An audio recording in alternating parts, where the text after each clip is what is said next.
देखो ये चैप्टर जो पूरा ही है एक्सपेरिमेंट का ही है अपने पास, है ना। तो ये सारे के सारे अपने लैब में एक्सपेरिमेंट भी हैं। पोटेंशियोमीटर में अपने पास से 5-6 एप्लीकेशंस हैं। तो फर्स्ट एप्लीकेशंस क्या है अपने पास, determination of internal resistance of primary cell by using a potentiometer. सवाल होता है कि सेकेंडरी सेल का अपने पास इंटरनल रेजिस्टेंस फाइंड नहीं कर सकते हैं? हाँ, नहीं कर सकते हैं। उसका रीजन भी रहता है internal resistance of secondary cell is a very low, approximately 0.1 ohm होता है भाई। उसका डिटरमिनेशन जो है ना बाय यूजिंग पोटेंशियोमीटर नहीं हो सकता है। तो केवल किसका लेते हैं अपन? प्राइमरी सेल का ही करते हैं। और प्राइमरी सेल में भी लैग्रांज सेल का अपने पास डिटरमिनेशन करते हैं। उसकी जो इंटरनल रेजिस्टेंस की वैल्यू होती है 5 ओम टू 15 ओम होती है। तो इजीली डिटरमिनेट हो जाता है अपने पास, वो होता है वैल्यू, तो रीडिंग आज इजीली आ जाती है।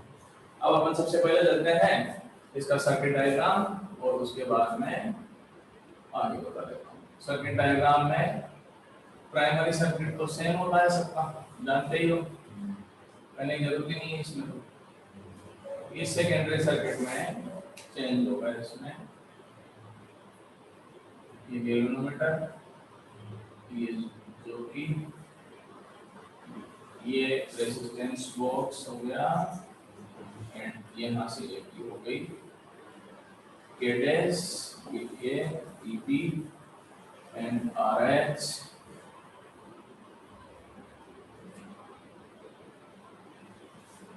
ए and B, it is L1, ये हो जाएगी वही बेस तक उसको ये की हो जाएगा हमारे पास। देखो सबसे पहले अपने पास आता है to determinate internal resistance of primary cell, battery key and rheostat is connected in primary circuit of potentiometer. तो एक लाइन तो इसको देख के लिख दिया अपने पास। उसके बाद में अपन क्या लिखना है, a primary cell with EMF E is connected in secondary circuit of potentiometer. Positive terminal of cell is connected to A and negative terminal is connected to galvanometer and other end of galvanometer is connected to sliding a jockey। आगे समझ में लिखने का method, ऊपर से चालू करना है भाई प्राइमरी सर्किट्स हैं और इसमें पीछे तक लिखते चले जाओ। उसके बाद में ये और लिखना है बाकी, तो अपने को क्या लिखना पड़ेगा, a resistance box and a dash is connected with a cell। आ गया समझ में अपने पास। उसके बाद में आते हैं, लोगों ने एक्सपेरिमेंट भी किया है, ये पहले L1 लेते हैं और L1 एक ही बार लेते हैं, इसमें फिर L2 बार लेते हैं कि नहीं लेते हैं। तो सबसे पहले अपन चलते हैं इनिशियली की K is closed and K dash is open। तो पहले तो उसको तो क्लोज कर दिया, इसको क्या कर दिया अपन ने, ओपन कर दिया, ठीक है ना। Then balancing length L1 is depends on EMF of cell E। अब बता देता हूँ मैं, अगर इसको ओपन रखोगे तो ये सेल क्लोज सर्किट में होगा या ओपन सर्किट में होगा, ये बताओ। Close circuit and open circuit में क्या डिफरेंस है? ओपन सर्किट में होगा। क्लोज सर्किट का मतलब होता है अपने पास है कि उससे अपने पास करंट ले रहे हैं, और ओपन सर्किट का मतलब उससे कोई करंट नहीं ले रहे हैं। या यूं कहें कि अभी ऐसे यूज में ही नहीं आ रहा है। तुम बोलोगे भाई वहां करंट किससे आ रहा है, वहां करंट ऊपर वाले सेल से आ रहा है, इससे थोड़ा ही आता है अपने पास। तो अब अपन चलते हैं कि ये ओपन हो गई, ये क्लोज हो गई, ठीक है ना। तो अपने पास ये ओपन सर्किट में होगा। ओपन सर्किट में ईएमएफ यूज में आता है या फिर टर्मिनल वोल्टेज यूज में आता है? क्या आता है ईएमएफ यूज में आता है या टर्मिनल वोल्टेज आती है? फिफ्थ चैप्टर में है ये ईएमएफ क्या यूज में आता है। ईएमएफ देखो भाई मैं पहले बता देता हूँ, एक ओपन सर्किट एक क्लोज सर्किट होता है सेल का। ओपन सर्किट का मीनिंग है कि सेल के टर्मिनल्स ओपन हैं।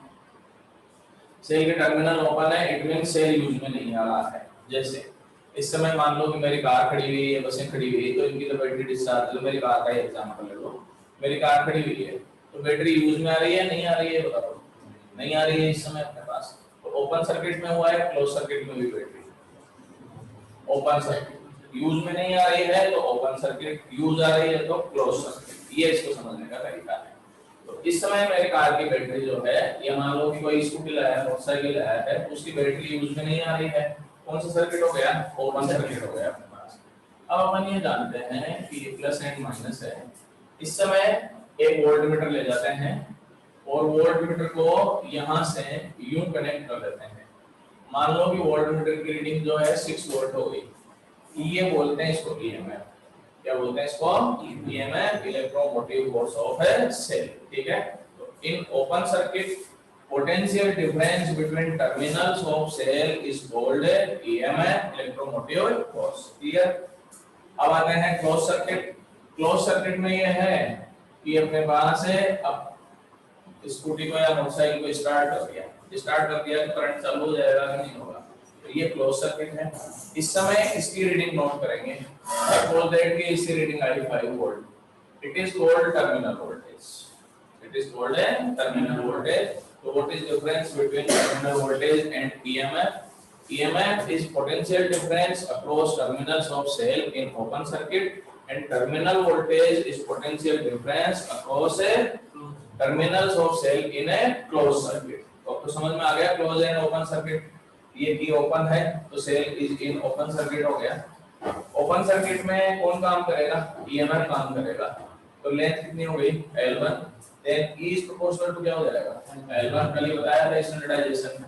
so that E is proportional to L1 and E is equal to क्या होगा? XL1। ठीक है। उसके बाद में अपन क्या करते हैं? After that K and K dash both E are closed। ठीक है ना? तो इसमें भी अपने पास डॉट लगा दिया, दोनों में डॉट लगा दिया, तो सर्किट किसमें हो गया? अपने पास क्लोज सर्किट आ गया पूरा का पूरा। क्लोज सर्किट में कौन काम करेगा? Terminal voltage. अब लेंथ जो है ना, पहले L1 आ रही थी, अब बैलेंस कितने पर होगा? ये L2 पर बैलेंस होगा। It is balanced on L2 and balancing length L2 is depends on terminal voltage of cell. Balancing length L2 is depends on a terminal voltage of cell, so that V is proportional to L2 and V is equal to XL2. It is equation number second. Terminal voltage is denoted by V. अब एक चीज और बता देता हूँ, ये L2 is always less than क्या होगा भाई? L1, because at the time of discharging terminal voltage is always less than a EMF। और इस समय सेल यूज में आ रहा है तो डिस्चार्ज हो रहा है या चार्ज हो रहा है? डिस्चार्ज हो रहा है। हाँ, तो at the time of discharging terminal voltage is always less than EMF of a cell.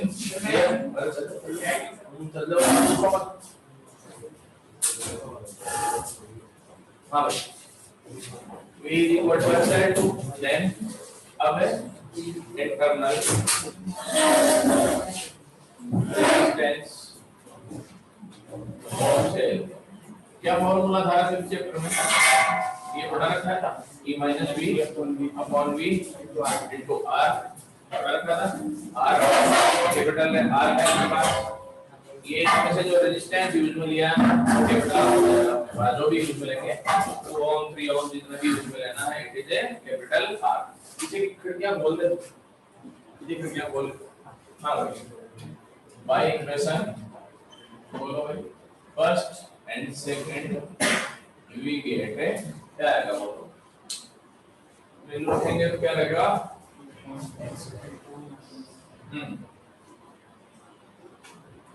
R is equal to XL1 minus XL2 upon XL2 into क्या आएगा? R and we get L1 minus L2 upon L2 into R। आ गया समझ में अपने पास? इससे अपन internal resistance का value find कर सकते हैं। अब एक बार आप स्क्रीनशॉट ले लो भाई, उसके बाद पीछे वाले बात करने के लिए आए उधर साथ में साथ ये बाहर जाओ, खुला है मैदान आराम से।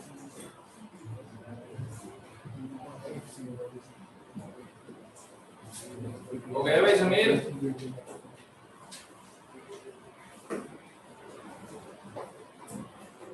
चलो जी भाई,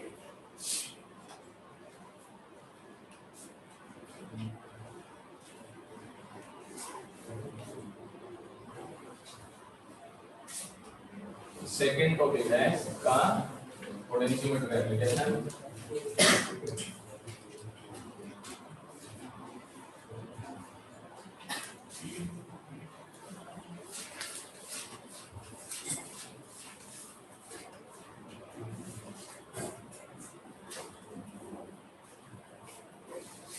compare of EMI of primary cells by using a potentiometer। EMI को कंपेयर करना है भाई अपने को, वो बता देता हूं मैं। प्राइमरी सर्किट फिक्स है इसका, ये सेकेंडरी सर्किट ले लो,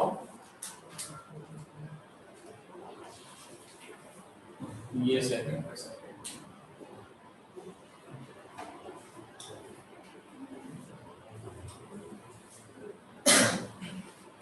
जे L1 A B E1 X Y Z।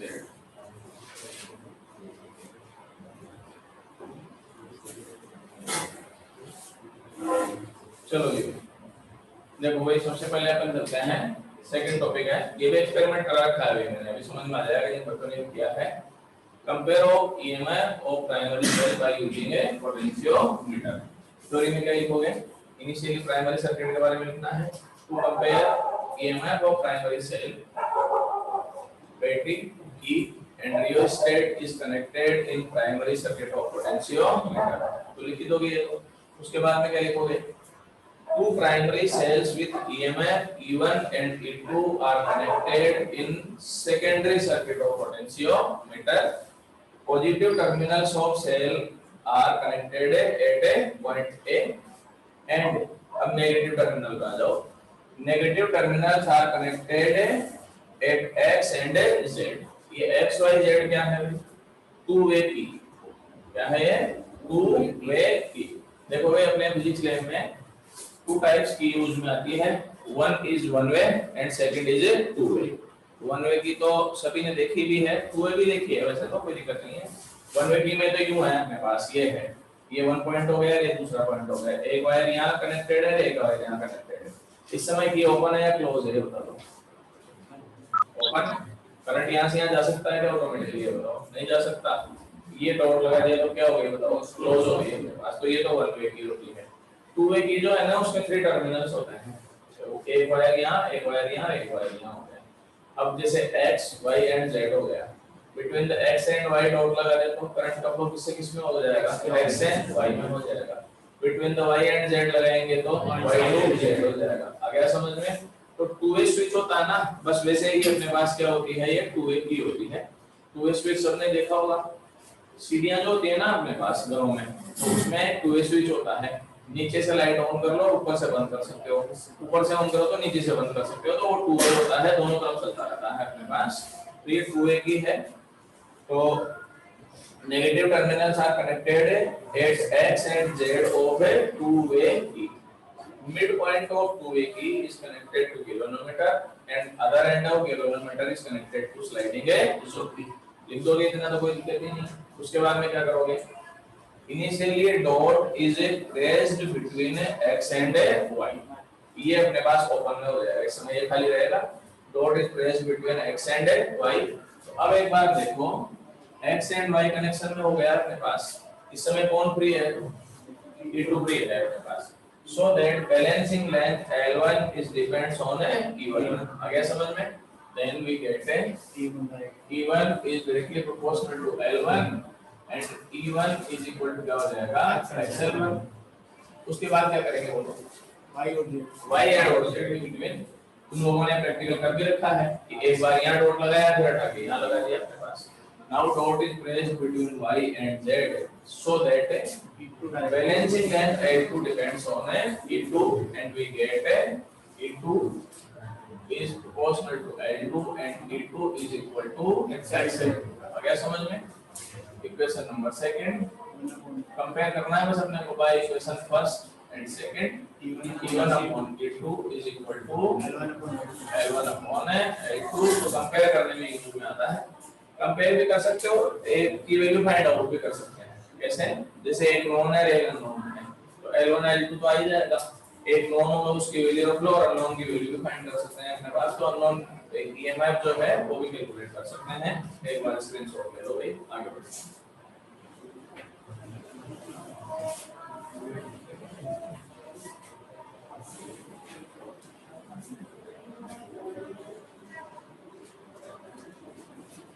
ले भाई चलो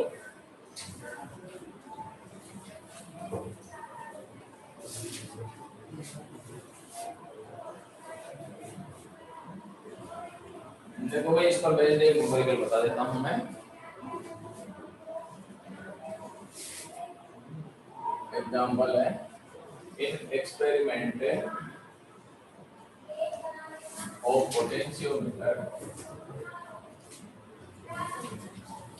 two cells are connected in series and balanced at 5.50 meter. If terminal of one cell is reversed, then length is 3.5 meter, then find out ratio of EMF of cells। हाँ जी देखो question है आपके पास in experiment of potentiometer two cells are connected in series and balanced at 5.5 meter। If a terminal of one cell is reversed, then length is increased by 3.5 meter, then find out ratio of EMF of cells। पहले तो अपन ये चलते हैं कि दोनों series में connected हैं, तो ये दोनों सीरीज में हो गए अपने पास। ये देखो ये क्या हो गया E1 और ये क्या हो गया E2। Initially balancing length is taken क्या L1 सो दैट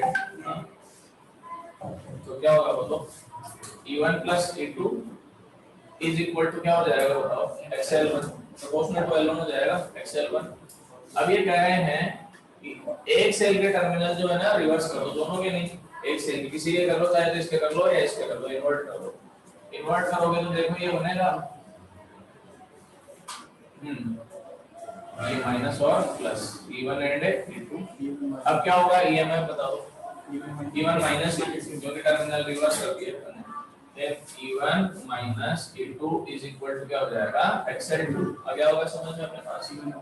इसको इससे डिवाइड कर लें देन क्या रहेगा बताओ चलो E1 plus E2 upon E1 minus E2 is equal to L1 by L2। L1 and L2 का वैल्यू रख सकते हो और कैलकुलेट कर सकते हो। एक सीधा मेथड भी है, मैथ्स में आता है, आप जानते भी हो।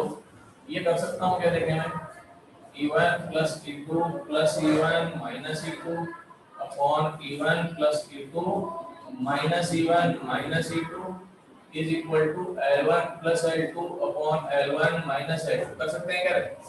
पहले डिविजन बनाना अपने पास, ऊपर ऐड कर दिया नीचे सब्ट्रैक्ट कर दिया, तो इससे इजी हो जाएगा, मल्टीप्लाई करने की जरूरत नहीं पड़ेगी। देखो अभी यहाँ से कैंसिल आउट हो गया, यहाँ E1 कैंसिल आउट हो जाएगा, ऊपर क्या बचेगा 2E1, नीचे क्या बचेगा 2E2। Then we get E1 by E2 is equal to क्या हो जाएगा L1 plus L2 upon L1 minus L2। L1 plus L2 इसको ऐड कर दो तो 9 हो गया, ठीक है ना।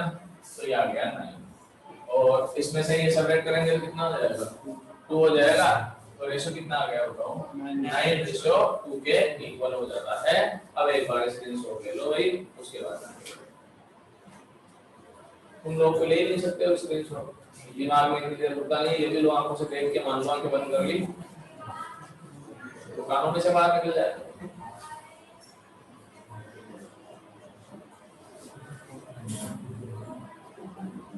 चलो जी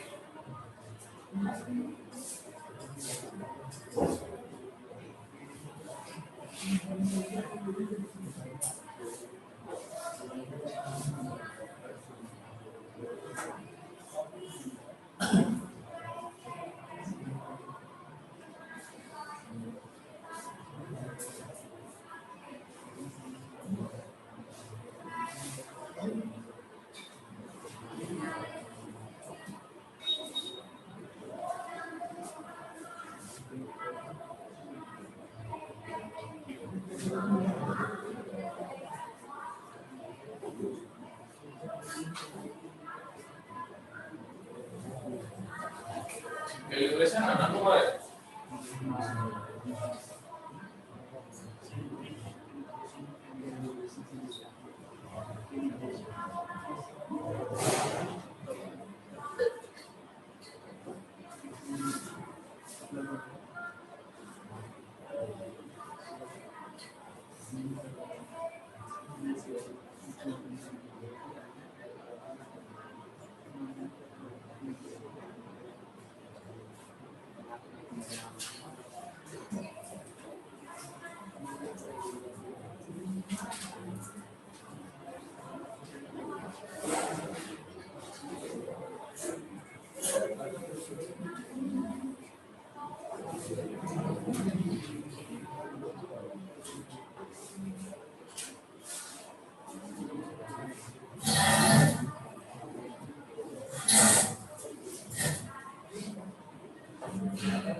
हमारी भाई आगे चलते हैं।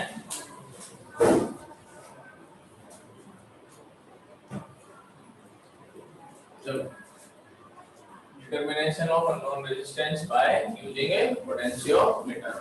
तो सबसे पहले तो अपने पास अपर सर्किट तो कोई दिक्कत नहीं है, तो to determinate unknown resistance by using potentiometer, ये यहां से लिखोगे, क्या लिखोगे, बैटरी की and rheostat is connected in a primary circuit, ऊपर का तो है।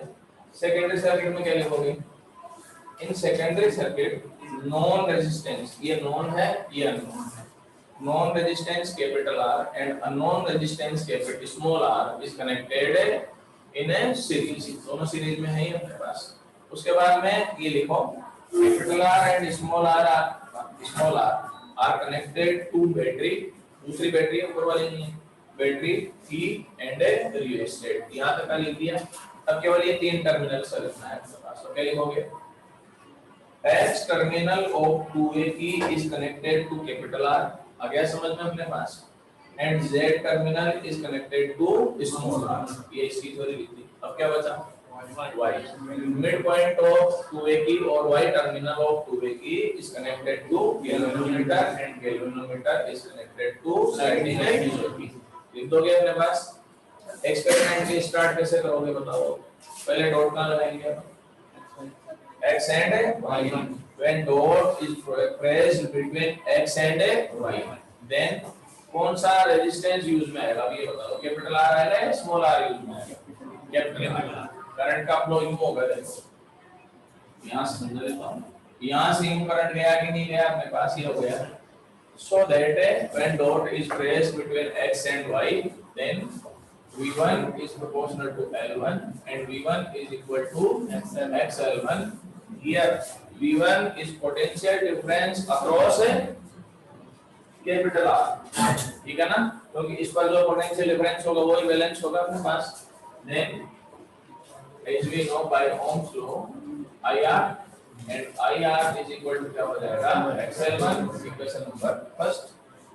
After that dot is placed between y and z, ठीक है ना. In this condition capital R and small r are connected in a series so that V2 is proportional to L2 and V2 is equal to XL2. बोलो V2 का value बोलो क्या होगा? I क्या होगा? Capital R plus small r is equal to क्या हो जाएगा XL2. इक्वेशन नंबर सेकंड को फिर से डिवाइड करते हैं and by equation second and first I R plus R IR is equal to XL2 upon XL1. cancel out, a से cancel out, 1 plus R upon capital R आ गया, ठीक है, is equal to क्या होगा L2 upon L1 and R upon capital R is equal to L2 minus L1 minus 1, ठीक है, and small r is equal to L2 minus L1 upon L1 into R. अब मैं एक चीज बता देता हूँ भाई, इस चैप्टर में न्यूमेरिकल वगैरह आते हैं ना, कंफ्यूजन हो जाता है. कैसे? वो इंटरनल रेजिस्टेंस था, उसको भी किससे शो किया था स्मॉल r से, अननोन रेजिस्टेंस को भी किससे शो कर रहे हैं स्मॉल r से. फॉर्मूला डिफरेंट है, देखो उसका फॉर्मूला क्या है L1 minus L2 upon L2 into R. तो ध्यान रख लेना इंटरनल रेजिस्टेंस में L1 minus L2 upon L2 into R आएगा और अननोन रेजिस्टेंस में क्या आएगा L2 minus L1 upon L1 into R. वैसे जो है ना, अगर कभी गलती से मान लो कि अपन इंटरनल रेजिस्टेंस फाइंड करने का क्वेश्चन है और गलती से ये फॉर्मूला लगा भी दिया, ठीक है ना, तो आंसर से अपने को पता चल जाएगा कि अपन ने गलत फॉर्मूला लगा दिया. कैसे बताओ? अगर इंटरनल रेजिस्टेंस फाइंड करना है और फॉर्मूला ये वाला लगा दिया, आंसर जो है माइनस में आएगा. क्यों? उसमें जो है ना L2 इज लेस देन क्या होती है हमेशा L1 होती है. आंसर किस में आएगा माइनस में. And as we know negative value of resistance is not possible, हो ही नहीं सकता. तो फिर वहीं से तुम जो है ना ये सोच लेना कि अपन ने फॉर्मूला जो है ना नॉन रेजिस्टेंस वाला यूज में ले लिया है अपने पास. अगर नेगेटिव आंसर आ जाता है रेजिस्टेंस का value that is not possible, तो उसको चेंज कर देना L1 minus L2 upon L2 into R. अब एक बार स्क्रीनशॉट ले लो भाई, फिर आगे चलें.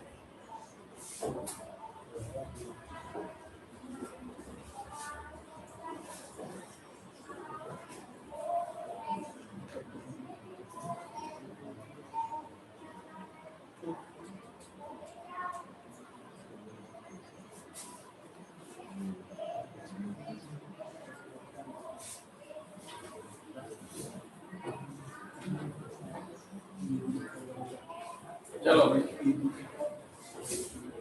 Calibration.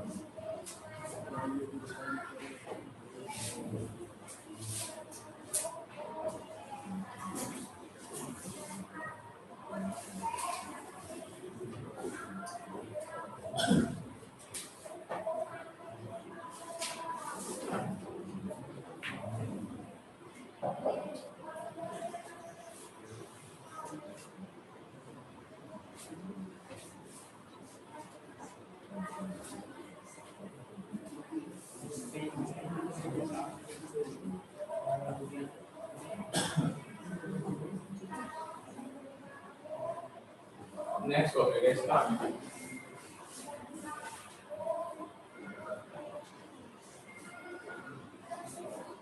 calibration of voltmeter by using potentiometer.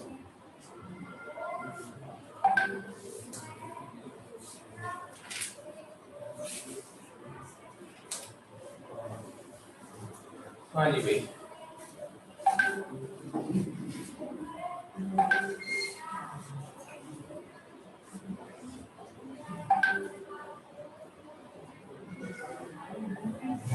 Network की दिक्कत है क्या? क्यों बोलता है कौन?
हाँ भाई, सबसे पहले आते हैं अपने पास। हाँ भाई, वीडियो क्लियर नहीं है। कल तो क्लास आ ही नहीं रहा था, नेट नहीं आ रहा था कल को, है ना? कौन सी क्लास नहीं हुई थी फिर तो? अब तो क्लियर है भाई। चलो तो आगे चलते हैं। और सबसे पहले अपन ये जानते हैं कि by 100% accuracy, है ना, voltage can not be measured by voltmeter. क्योंकि पोटेंशियोमीटर की अपने स्टार्ट ही उसकी बुराई से की थी अपने पास की वोल्टमीटर जो है 100% एक्यूरेसी से मेजरमेंट नहीं कर पाता है। आ गया समझ में अपने पास? अब अपन सबसे पहले चलते हैं इसमें calibration of voltmeter by using potentiometer. तो what is calibration of voltmeter पहले तो अपने पास आता है। तो method of comparison of reading of voltmeter with potentiometer. Method of है comparison of reading of voltmeter with a potentiometer is a called a calibration of a voltmeter।